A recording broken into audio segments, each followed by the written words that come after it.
제가 중간에 한번 실수한 것 같은데 맞죠? 네. 네. 본문 1절에서 3절은 앞서 그 13장에서 그 웃사의 사건으로 인해서 현재 이 오벳에돔의 집에 머물러 있는 언약궤, 이 언약궤를 다시금 예루살렘 성으로 옮기는 그 준비, 재차 준비하는 과정이 기록되어 있습니다. 이 말씀에 다윗은 이 언약궤를 둘 곳을 마련하고 그것을 위하여 장막을 쳤다고 기록합니다. 그리고 이전에 한번 실패했던 것을 반복하지 않기 위해서 이 다윗은 여호와의 언약궤는 오직 레위인만이 질 수 있다고 말하고 있습니다. 2절 말씀인데요. 다윗이 이르되 레위 사람 외에는 하나님의 궤를 맬 수 없나니 이는 여호와께서 그들을 택하사 여호와의 궤를 메고 영원히 그를 섬기게 하셨음이라 하고, 이 방치되어 있었던 또 빼앗겼던 여호와의 궤를 이스라엘로 올리려는 이 다윗의 의도와 생각은 선한 것이었습니다. 언약궤가 무엇입니까? 이 여호와 하나님의 임재, 이 통치를 상징하는 너무나 중요한 이 언약궤 아니겠습니까? 이 언약궤가 이스라엘 진영 가운데 있지 않다. 그것은 곧 이스라엘의 하나님, 여호와 하나님께서 이스라엘과 함께 하고 계시지 않다는 의미이죠. 그렇기 때문에 이 일은 미뤄둘 수도 없고 포기할 수도 없는 너무나 중요한 사역이었습니다. 그러나 13장에 어째서 그 다윗의 선한 의도가 실패로 끝났습니까? 그것은 의도와 생각은 선했지만 그 방법이 잘못되었다는 것을 오늘 말씀을 통해서 우리가 비로소 알게 되는 것이죠. 그러니까 의도뿐만 아니라 무엇까지, 이 과정과 방법까지도 하나님 앞에 선해야 한다는 것을 우리가 또한 깨닫게 되는 것입니다. 우리도 종종 이런 실수들을 주변에 자주 하게 되는데요. 가끔 주변에 보면 이 옳은말 하기를 좋아하는 사람들이 있습니다.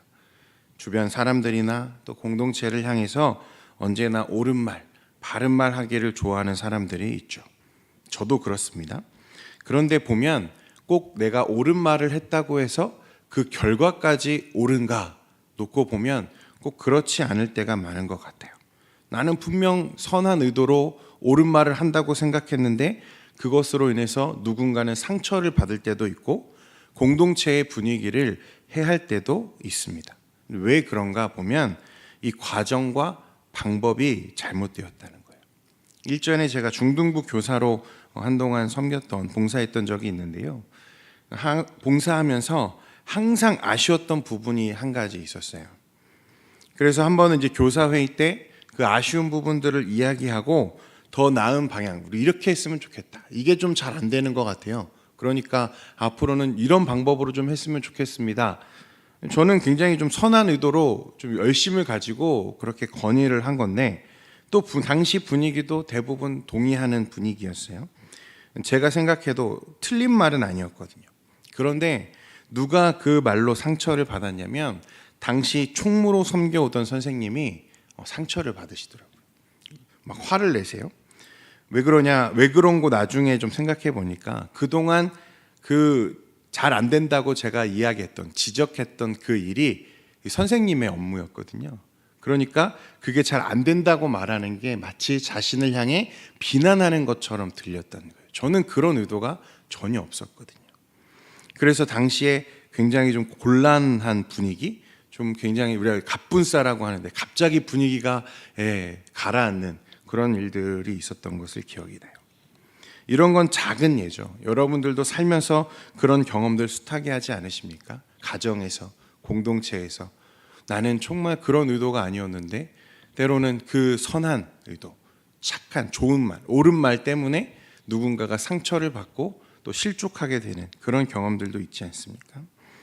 우리가 속한 공동체에 분쟁이 있을 때, 의견이 맞지 않을 때 여러분, 내 의견이 옳다고 해서 마치 상을 둘러엎고 함께 공동체를 세워야 할 사람들에게 상처 주고 공동체의 분위기를 흐리고, 여러분 그것이 과연 옳은 것이라 할 수 있겠습니까? 오해하지 말아야 할 것은 불의를 참거나 옳지 않은 행동을 하라는 것이 아닙니다. 우리가 하나님의 일을 할 때, 또 교회, 또 하나님의 사역을 감당할 때에는 결과뿐 아니라 과정, 의도까지도 우리가 모두 선해야 한다는 것을 기억해야겠습니다. 그러므로 하나님의 일을 감당하기에 앞서서요, 여러분, 우리가 하나님의 지혜를 구하는 시간들이 꼭 필요합니다. 늘 기도하며 이것이 과연 내 생각대로 하나님이 의도하시는 방향으로 흘러갈 수 있을 것인가 고민하는, 여러분, 그런 시간들이 좀 필요할 것 같아요. 어쨌든 이 다윗은 한 번의 실패를 거울 삼아서 이제는 그 의도와 함께 그 방법도 누구의 말씀대로 이 일을 준비하죠? 하나님의 말씀대로 이 일을 준비하기 시작합니다. 너무 중요한 일이죠. 하나님의 임재와 통치가 이스라엘 가운데 더 이상 나타나지 않는다.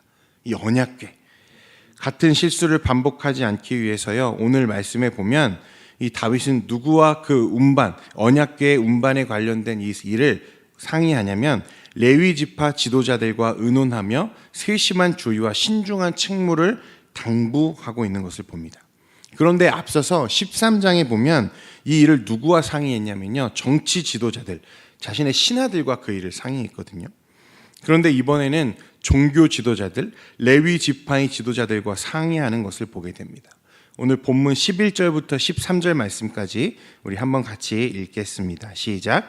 다윗이 제사장 사독과 아비아다를 부르고 또 레위 사람 우리엘과 아사야와 요엘과 스마야와 엘리엘과 암미나답을 불러 그들에게 이르되 너희는 레위 사람의 지도자이니 너희와 너희 형제는 몸을 성결하게 하고 내가 마련한 곳으로 이스라엘의 하나님 여호와의 궤를 메어 올리라.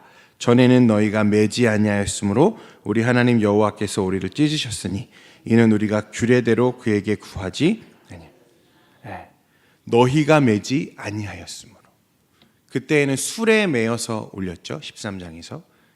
그 수레가 넘어질 때 이 넘어지는 것을 막기 위해서 이 언약궤에 손을 대었던 우사가 그 자리에서 즉사하는 일이 있었습니다. 그런데 이번에는 다윗이요, 하나님의 말씀을 기억하고 오직 이 여호와의 궤는 레위인들만이 맬 수 있다는 것을 기억하고 이제 그 규례대로 행할 것을 명령하고 있는 거죠. 심혈을 기울여서 다시 이 일을 도전하고 있는 것입니다. 여러분, 저는 이것이요, 다윗과 이전에 하나님께 버림받았던 사울의 결정적인 차이가 아닌가 싶습니다. 이 사울은 선지자를 통해서 혹은 하나님이 그를 책망하실 때 늘 변명과 회피를 일삼았거든요. 하나님 원래 그렇게 하려고 했던 게 아니에요. 그런데 다윗은 어떻습니까? 자신의 실수를 인정합니다. 내가 하나님의 말씀대로 행하지 않았다. 하나님의 방법대로 행하지 않았다는 것을 인정하고요.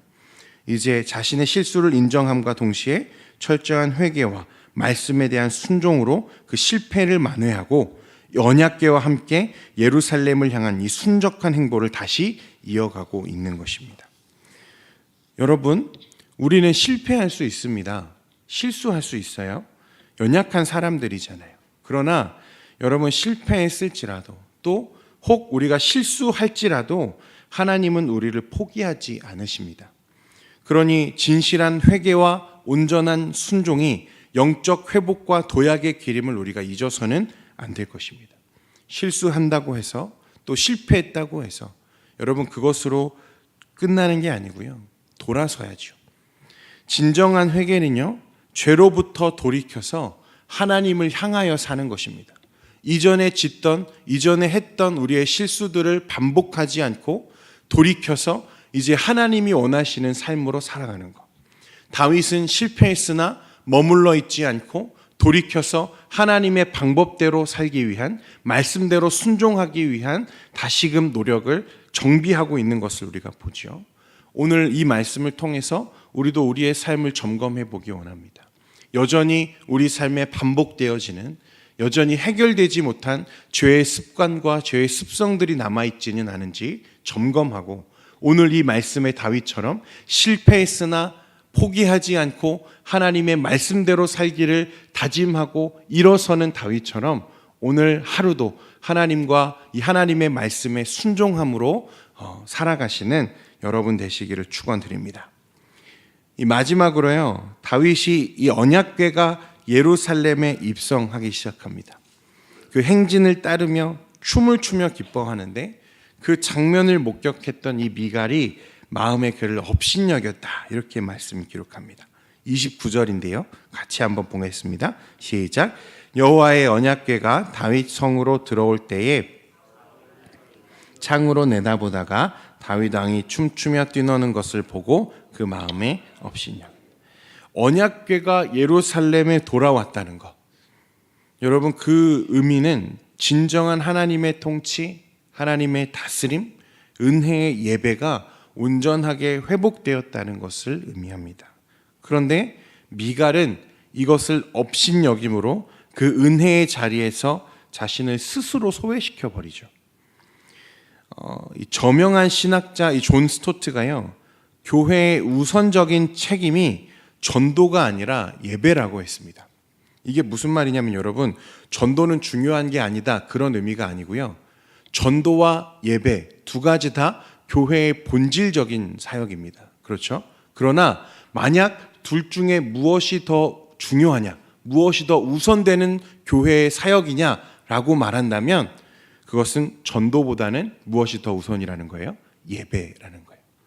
왜 그러냐면요, 전도는 잠정적인 행위로서 예수님이 그분의 왕국을 완성하러 오시는 이 재림 때 여러분 끝나게 되는 사역입니다. 그렇죠? 그 이후에는 전도할 일이 있을까요? 없잖아요. 그러나 예배는 어떻습니까? 예배는 영원하다는 거예요. 온전한 예배와 이를 통해서 누리는 이 풍성한 삶의 기쁨, 이 성도와 교회에 그것이 얼마나 중요한지를 알려주는 예화죠.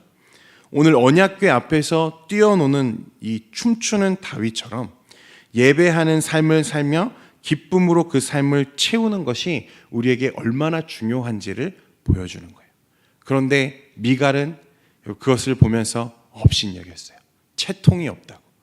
스스로 그 기쁨과 축제의 자리에서 자신을 소외시키고 있는 것을 보게 됩니다. 사랑하는 성도 여러분, 이 예배를 통한 하나님이 주시는 은혜와 기쁨을 삶에 가득 채우시는 저와 여러분 되기를 소원합니다. 기도하겠습니다.